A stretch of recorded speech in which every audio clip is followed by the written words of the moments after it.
Welcome to Lutterworth, the workplace of John Wycliffe and the place where he did his most significant work. John Wycliffe has often been referred to as the Morningstar of the Reformation. The Morningstar is a term coined to describe either a planet or a star that appears shining brightly in the sky just before sunrise. John Wycliffe lived around 150 years before Martin Luther, John Calvin, Zwingli, and the later English reformers, but the work that he did was key in paving the way for them. He was a reformer before the term became popular, standing alone as a voice of change in his generation and in calling people back to the Bible.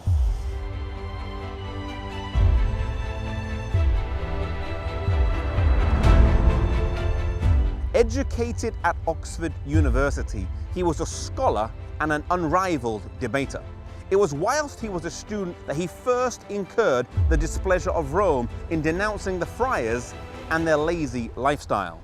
He was a champion of civil and religious liberty. And John Wycliffe was the first in his era who coined the term Antichrist in reference to Rome. The Archbishop of Canterbury received from Rome a papal bull to investigate the writings of John Wycliffe. But due to his standing at Oxford University and the goodwill he had amongst the people, this was never followed through.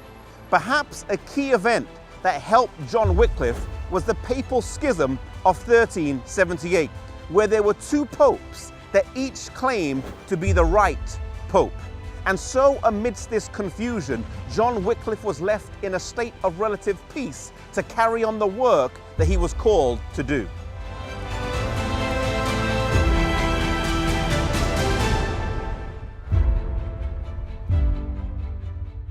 John Wycliffe was a great believer in the ministry of preaching.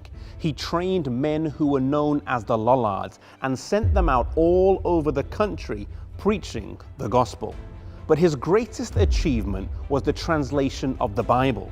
Today, we might not grasp the gravity of this, but back then, to read the Bible in the language of the people, as opposed to the Latin, was seen as heresy, something that was forbidden and viewed as dangerous. A church leader in Wycliffe's day, commenting on his translation, said these words, "And so the gospel pearl is thrown before swine and trodden underfoot, and that which used to be so dear to both clergy and laity has become a joke, and this precious gem of the clergy has been turned into the sport of the laity."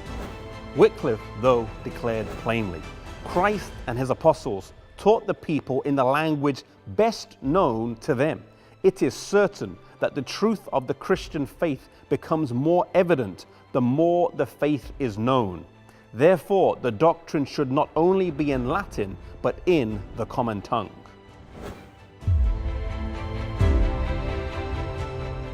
John Wycliffe completed the first translation of the Bible into the English language from the Latin Vulgate. It was not a translation that was without fault, but this Bible shed light where previously there had been only darkness. The Bible once read could do only one thing: pierce through the spiritual darkness that was covering England and Europe at the time. The beams of light began to shine now.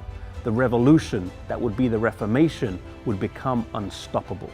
Today we have the Bible easily accessible. And today I want to challenge you to commit to read God's Word every day, to spend time in His Word, because as the psalmist says, the entrance of thy words gives light.